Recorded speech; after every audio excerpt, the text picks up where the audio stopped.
আরো করতে সুবিধা হবে। এবার কোন কোন প্রিপোজিশন ইম্পর্টেন্ট আমি তোদের বলে দিয়েছি, কোন কোন ফ্রেজাল ভার্ব আছে ফ্রেজাল ভার্ব আমি লিখিয়ে দিয়েছি।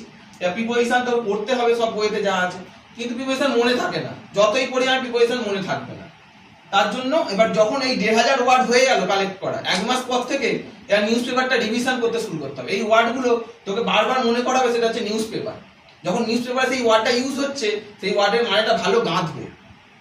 আর তখন লাস্ট ১০-১৫ দিন ধরে গ্রামারটা পড়তে শুরু করছিস, তাহলে নিউজ পেপারটা এমন একটা জিনিস যেখানে তোকে ভোকাবুলারিটাকেও রেডি করিয়ে দেবে, আবার তার সাথে গ্রামারটাকেও রেডি করবে, তার সাথে প্রিপোজিশন, কানেকশন বা গ্রামারে অ্যান্ড ওর উইচের যে সিঙ্গুলার প্লুরাল সমস্ত কিছুটাকে তোকে কানেক্ট করে দেবে।